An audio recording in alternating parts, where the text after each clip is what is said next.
It's actually crazy, like the backlash you receive for like just being black and not saying you don't want to be a Democrat. Like it is insane. Like what's it like? Oh man, it's like we get like most of it's all online, never in person. In person, it's always love. Always love. In person, yeah. Literally, They like, ain't about that in yeah, person. nobody. It's never in person. I wouldn't start by saying that, but online we get coon, traitor, sellout, all this stuff, and like they be saying we grifting, like we just saying this for money. Whole time we dead serious. Like you ask any one of us, I know for a fact, you ask any of us what we say on camera, we'll tell you the same thing off camera. Like we're not on there BS, and we're keeping it 100. But people think like just because we have such an audience, we're just saying it for clicks. Yeah. I think I know for a fact we keeping it 100. Like I remember when we first started the political content, people was like, "Yep, I mean this is a business plan at this point." I'm like, "Wow, that is Dude, crazy." These people are nuts, man. The idea that choosing a political faction is going to make you more money, it's the stupidest thing, because they say it about everybody. It's like if you did pop culture movies, and I mean, look at Call Her Daddy. The biggest podcasts are not talking about politics. They're only now because the politicians are trying to buy into them. Yeah. But the biggest podcasts are like maybe somewhat, they might mention something political. But you look at if I were to pull it up, you're going to find 3 guys talking about dinosaurs or something nonsense. General interest comedy shows, not overtly political. And then the moment you guys watch someone like Thomas Sowell and you're like, hey man, maybe they've been lying to us, and you get passionate about it, they say you're doing it for money. Yeah, that's crazy. Yeah, it's crazy because like we don't just blindly agree with everything. Like if we don't agree with something, we'll just not agree. Like so, like I mean, I find it interesting. I think people just do that because they think the world should see things from their point of view. So when you kind of disrupt that and don't do that, or fall in line with what they think you should do, they start just throwing the labels and insults at you. But that, again, it's mostly online. Like, in person, it's always love, especially from, like, people of color, like black people. Yeah, black people, Hispanic people. Like, I was just in Dallas the other weekend. Black dude came up to me, was like, dude, I love your videos. Like, so, like, every time we go out now, we get recognized by, like, people our age. And it's always positive. It's always love. So I love that, me personally.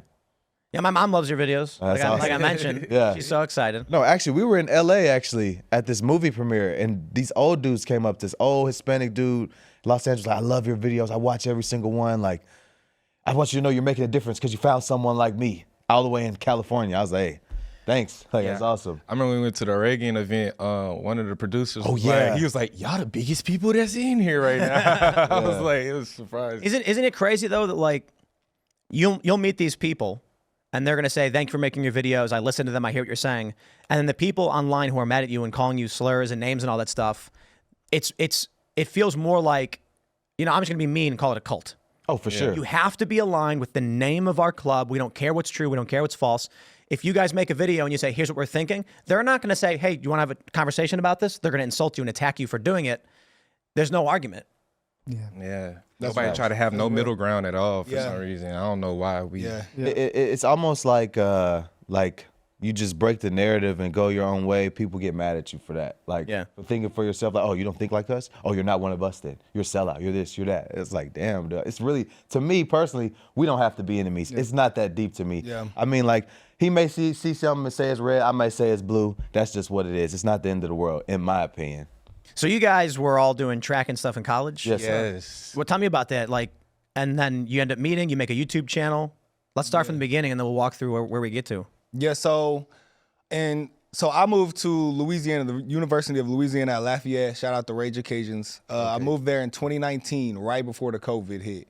I had ran like at a junior college and stuff before that.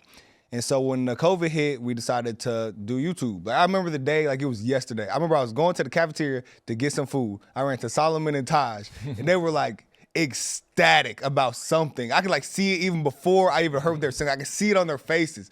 And they were like, bro, we had the best idea of all time. I was like, what? It's like, we're making a YouTube channel. I was like, all right, bet. So we started doing YouTube videos. We tried basketball videos, prank videos, football videos, and then we started doing reactions, and then it just hit.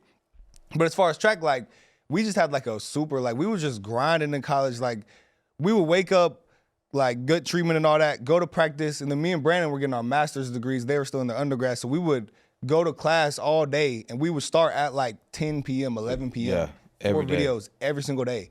And like we would go to sleep like 2, 3 in the morning and then wake up and just do it again. Repeat. Yeah. And then so we just kept doing that. And I still run track right now. Like I run professionally for the Ghana national team. So I just go to practice, and then come home and then record all day. So I just feel like it's just a matter of using the talents that God has blessed me with. You know, I feel like I'm good at YouTube and I'm good at track. So I'm gonna keep doing them. Definitely. Thanks for watching this clip from the Culture War podcast. We're live every Friday, 10 a.m. to noon. So subscribe and come hang out.